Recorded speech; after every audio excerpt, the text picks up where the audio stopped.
Oh crap, that went live quick. Awesome. Alright, let me notify the Discord server. And then I ain't wasting no time. I'm getting straight into this shit.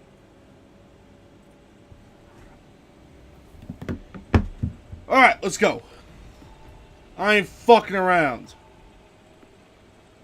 Do I look like someone who's not take everything far too seriously and has not showered in 3 days? Hey, Kira, welcome to the stream.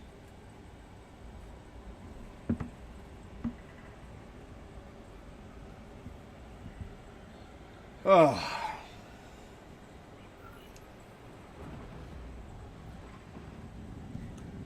I played a little bit of this earlier, but the mods make Horde mode so much more fun. I don't care for it too much in the base game, but I can tell you, when they get to the point where you got extra bots, like the 5-man squad, this will be so much better.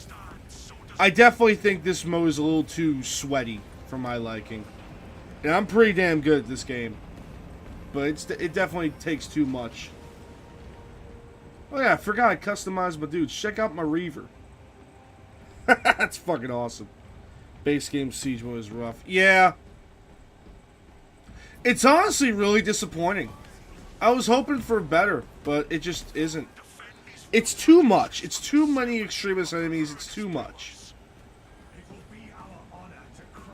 It's fun if you got a good team and you play certain classes, but like apparently it's to do the wave timer thing. Well, no, they changed the wave timer.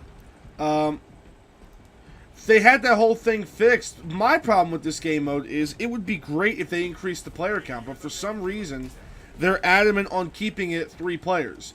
But despite the fact you can fight like 18 Raveners, 20 Lictors, and God knows how many Terminators and Rubric Marines, they find this shit way too easy with more than fucking like one or I don't know. It's like, oh yeah, we can't include too many people, otherwise this would be too easy. Like, my brother in Christ, you see the shit you're throwing at us? Give me one more player. Plus, it'd just be more fun. People want to play this game with their friends, and it's a weird choice to stick. It's a weird choice to just stick with 3 people. I don't understand that too much. But whatever. I'm hoping with Space Marine 3 they rectify that mistake. Either balance the game for 4 players or 5. It should be a lore-accurate Primaris squad. 5 Marines. Take away the class restrictions. That way I ain't gotta sit here and I gotta play Assault because my buddy wants to play Tactical and blah blah blah. That's stupid. That sucks. We should 100% be able to fucking play like 5 Tacticals. For how much they talk about how they want to make this game lore accurate. Like, when's the last time you saw a Jump Pack Intercessor working with a fucking Heavy Intercessor, working with a Reaver, working with a Sniper? Or with a Blade Guard Veteran? That just doesn't happen. 15, 20 turns is already enough. Worth the XP, though. Well, see, the problem with the XP... I find the problem with the XP is, like, you really can't play this game mode unless you're already maxed out. And, like, at this point in the game's lifespan, everybody already is maxed out, for the most part. I don't know. I have a problem with the way they did some of this. I really wish they removed the class restriction. Yes, I agree 100%. And I think they made mention of doing that, but I don't know. I remember they said they want to do it at some point, but they just haven't done it yet. I want them to remove the class restrictions and give us more players for fucking operations in Horde mode. That would make this game just perfect. And like refine the customization. Like, there's no reason why I shouldn't be able to use these shoulder pauldrons on a Tactical. What the fuck? Fuck you, bitch. Anyway, I'm done complaining about Horde mode. I'm not going to spend the entire time bitching. What I am going to tell you all about is the new Dawn of Fire book that I'm reading. I'm currently about 80 to 90% of the way through the Iron Kingdom. And I'll tell you this, it's pretty good so far. I quite like the Iron Kingdom. But my problem with it is, like, everybody involved in the fucking conflict, it's an Imperium versus a Night World conflict. So, like, it's not even, like, chaos. I mean, obviously there's a subplot involving chaos, but, like, the main conflict is about how the Imperium escalated what was supposed to be a diplomatic meeting into a full-on conflict. Like, hundreds of people have died already, and just, it's bad. Well, at first, it's tragic, because you kind of understand where everybody's coming from. Ooh, hang on. I'm gonna grab my water real quick before I keep talking here. 1 second. Ah, fuck, I just fucking crashed in my bed. God damn it. Oh, fuck you. Alright. I have returned.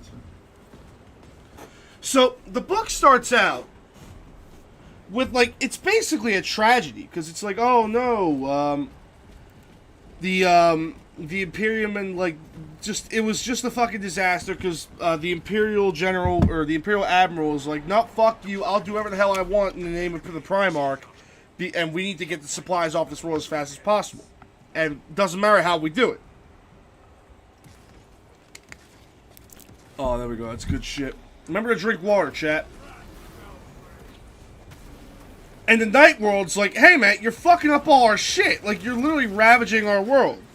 And it gets to the point where, like, skipping ahead to, like, the part where actual armed conflict starts, riots have taken place. And they're all, like, fucking, people have died at this point. Like, people are pissed. Well, the Queen is regretting this, but they're like, you know what? Fuck all of you. We're just going to declare open war on you, and we're just going to murder the fuck out of you. We're going to murder your ambassador force, and blah, blah, blah. Well, at the start of the book, you're kind of on the Queen's side, because it's a tragic event, and the Imperium very much did overstep, and they're acting like dickheads unnecessarily. Well, then it just gets to a point where, like, she's like, okay, I want to resolve this conflict peacefully. I'm sure there's a way we could do this. Well, I either missed something, or fucking just, or this bitch is crazy. Because right after that, like, a few chapters later, she's like, yeah, you know what? Let's just declare war on the wider Imperium as a whole, as one Night World. As if the two fucking Space Marine strike cruisers couldn't annihilate this entire fucking world where it stands. And, like, it gets to the point where at first I'm like, oh, this is tragic. I'm hoping to end the conflict as soon as possible. Like, now in the book, I'm like, yeah, I want this fucking Queen to die. She's stupid. Imperium overstepping? No way, that never happens. Well, usually in the Dawn of Fire books, the Imperium's actually, like, fine negotiating with these worlds for the most part, but, like, this particular admiral is a dick. But, like, a lot of my favorite characters got killed by these Night House people. And, like, at this point, they're just purposefully gunning down people. They're taking prisoners. They're just completely fucking everything up and killing off all my favorite characters. Well, then they keep escalating the conflict. The Night House keeps escalating the conflict of their own accord. But then they keep acting like the victim. So it gets to a point where I'm like, alright, you're kind of having the Thousand Suns problem now. We're like, oh, fucking, I caused all of these problems, but how dare you fucking kill us back? I don't know. Then the Marines Malevolent come and literally just become terrorists throughout the entire book, and it's kind of great. I was disappointed with the Marines Malevolent at first, because it, like, for a while of the book, it's, there's like 20 of them. And all the other characters are doing is shit-talking them. It's like, oh, they're assholes. They're the worst things ever in the fucking world. Well, long story short, when the fucking war fucking starts, one knight just fucking kills all the Marines Malevolent and like a squad of fucking, a squad of the other guys. What the hell are they called? The Void Reapers, I think they're called. They're a really cool chapter. They kind of remind me of Space Wolves. But yeah, they're pretty fucking cool. But like a couple of them died, all but one. And then they fight alongside the Marines Malevolent. And the fucking Void Reaper, his name is Ojin. He's just watching as the Marines Malevolent commit war crime after war crime. Like, they kill a fucking farm full of people. And then they fucking proceed to murder, like, they murder everybody. And then they use their fucking bones to write a message saying, "We're coming, fear us." Like, is that not Night Lord level shit right there? But, you know, what do I know? I'm just stupid.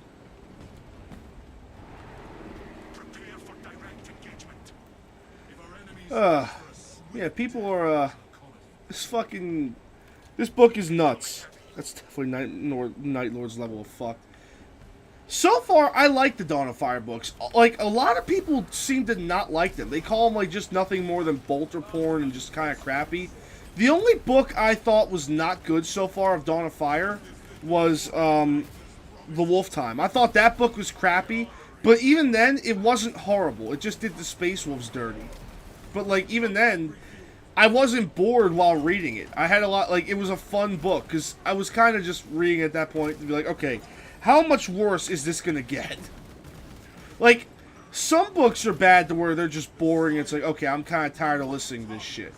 But some books are so bad to where it's like, alright, I'm kind of enjoying myself here. I want to see how bad this gets. That was Wolf Time for me. I enjoyed that book a lot. I would definitely read that again, as bad as it was. But, like, Avenging Sun was really good. I thought that book was great. Throne of Light was fantastic. The Gate of Bones was pretty good. That was probably my least favorite of the good ones, but it was still great.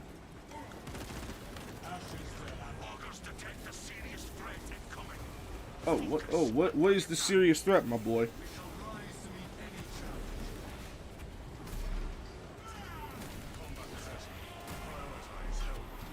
But yeah, I'm enjoying this book so far. I'm excited to be done with it, though. I've got, like, 3 books after this, because I'm skipping Martyr's Tomb. I've heard, like, nothing good about that book. Which is kind of a shame, because the guy who wrote Martyr's Tomb wrote that really good fucking Helbrecht book, Night of the Throne. I love that book.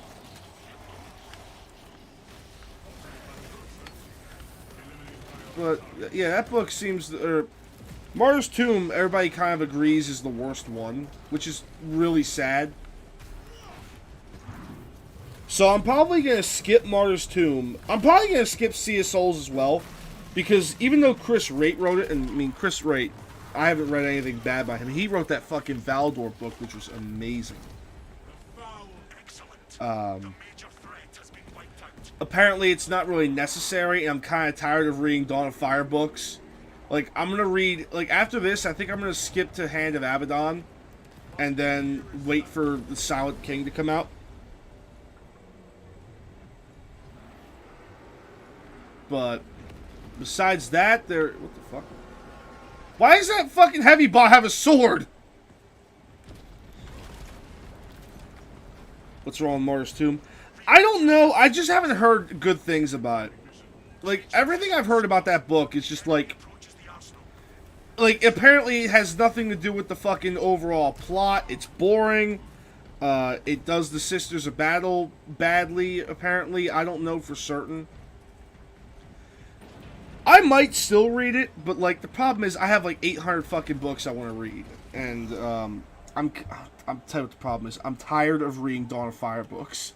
As good as some of these are, I'm just, like, I don't want to fucking read. I'm tired of reading them. I'm tired of reading about Primaris Marines. I think that's the way it is. It's a lot of... I'll tell you one thing I've noticed about the fucking Dawn of Fire books. Like,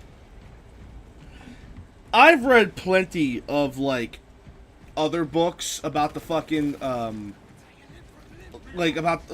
you know, I've read through the entire Uriel Ventures series, Chaos Sicarius, all that stuff.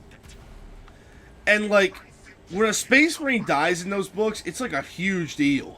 Whereas, like, Primaris Marines just get shat on constantly. And not that that's a bad thing, I really don't care. I just want the books to be good. But, like, in Throne of Light, or not Throne of Light, in Gate of Bones, for example, there are 30 Primaris Imperial Fists. Like, they're not the chapter Imperial Fists, but, like, they're Primaris Marines with the gene lineage of Rogel Dorn. Well, 3 Thunderhawks come down. Each one has 10 Space Marines on it. Pilots included, I think. Well, one of the Thunderhawks just gets fucking shot down and just gone. And, like, so 10 Space Marines are just fucking dead. And then, like, they get to the surface and the guy's like, yeah, we lost 30% of our attack force. Acceptable casualties.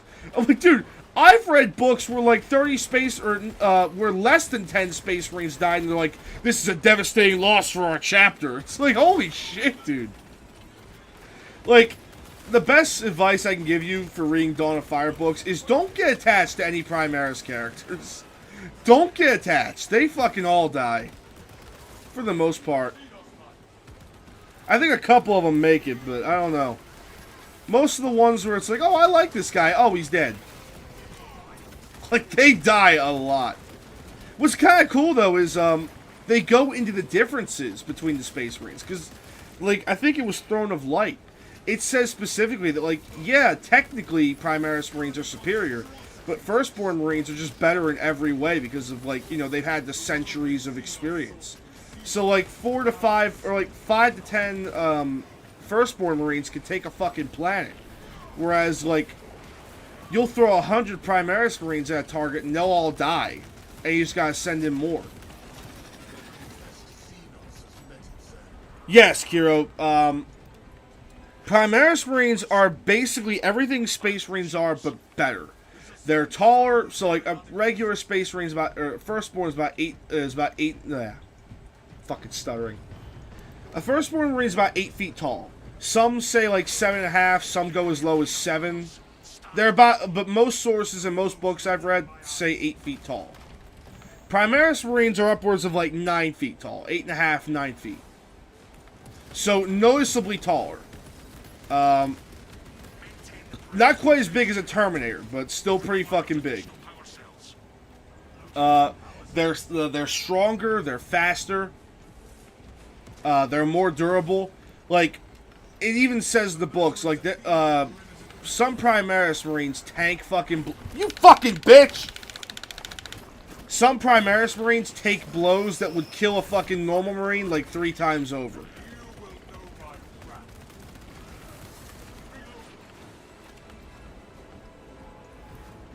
But the problem with Primaris Marines is their experience. They were trained to fight basically the most simple targets like orcs, humans, and stuff like that through VAT training, essentially. So they weren't really trained like Space Marines. Like an Ultramarine, for example, in most Codex-compliant chapters, you have, well, even in just most chapters, period, you have Marines that go from Scout Marines. Well, firstly, aspirants. You gotta pass certain trials and training. Assuming you survive that and aren't horribly disfigured or murdered, you then become a Scout Marine. After becoming a Scout Marine for a few decades, on average, some go a little bit shorter, some are there for much longer. But after being a few decades as a Scout Marine, they then go to become, it's a Devastator. So you handle the chapter's heavy weaponry, but not in direct combat. So you still get battle experience, and you still get to hone your instincts, but it's not like you're going to get just fucking thrown into the shit immediately like so many Primaris Marines are. You little bitch! Whereas, after that, after a Devastator, you're immediately tossed into the Assault Squads. So you get more experience being close. And Assault Marines typically have a pretty easy job. It's a lot of attacking, like, defense positions and disorienting them. It's shock assaults. Well, then, after you become a jetpack Marine... You fucking bitch! I'm just really starting to hate this shit. This happens a lot in Horde mode. Well, after all that bullshit, you then take your place in the line. Because at this point, you're like 50 years old or so. And you have the decades of experience of being a proper Space Marine. So when you're fighting, you know what you're doing. You have the proper experience. Primaris Marines don't have that. They were just tossed into direct combat immediately. And the problem is, yes, against like orcs, against like human rebellions, Tyranids or something, they excel because they're relatively simple opponents. But against, like, Chaos Marines, demons, and stuff they're not, like, trained to fight against, they struggle. And that's where they start taking a lot of casualties. Like, hell, the Indominus book, the Primaris company of Ultramarines, which it's not an official Ultramarines company, so it's not like the second company or anything. But they are, what the fuck? They still take on a band of Necrons with, with difficulty, because they're fucking Necrons. But they still win for the most part. They stop a Necron super weapon that could fuck up the Indominus Crusade. That's the plot of the Indominus book. Which is alright. It wasn't the best book I read, but it was okay. It was pretty good. I enjoyed it. So, Primaris Marines just still a bunch of rookies. Exactly. Whereas your average Space Marine in, like, the second company, like my guy, will be about 100 or 200 years old. Not the oldest Space Marine ever, but, not a fucking rookie by any means. He knows what he's doing. Whereas, Primaris Marines, like, these guys are like 18, 20, 30. So they're babies by comparison and have not received any of the actual training. Now, as the Primaris Marines, as the Indominus Crusade rages on, the chapters have introduced the Primaris Marines into their companies and into their chapter by inducting them the way a regular Space Marine is supposed to be inducted. So, like, Primaris Marines are starting from the 10th company and then progressing forward. Like, the Ultramarines are doing that, for example. Chiron in the campaign. He is a big part of that. Like, I served in the 9th company and blah, blah, blah. So it makes sense. And so by that extent, these Primaris Marines are getting their experience. So now, like, in current lore, like Dark Imperium, Arcs of Omen, 4th Tyrannic Ward, where we're like almost a century into the 42nd millennium. Yeah, like now, the Primaris Marines are actually alright. Because all the ones that weren't worth a fuck are dead, and the ones that are worth a fuck either survived and gained that experience in a trial by fire, or the chapters have just done their own thing and make them better. Basically, set up to fail, they'll have similar training. Exactly.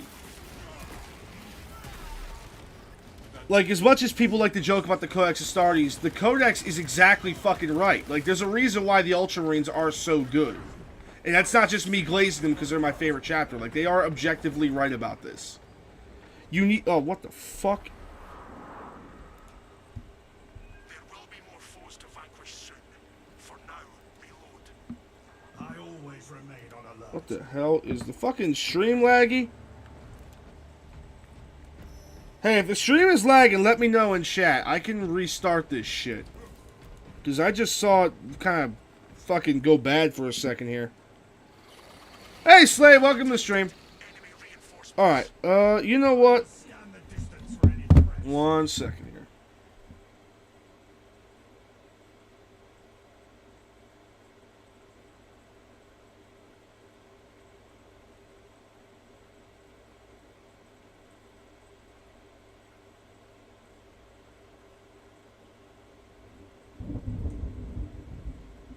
Alright, buddy, I'm resetting the stream. I will be right back. I'm going to switch to the other Wi-Fi that isn't being fucking dog shit. Give me a few seconds here. You'll probably have to click on a new stream, so you'll see it on my channel page. Well, I'll be right back. Subscribe.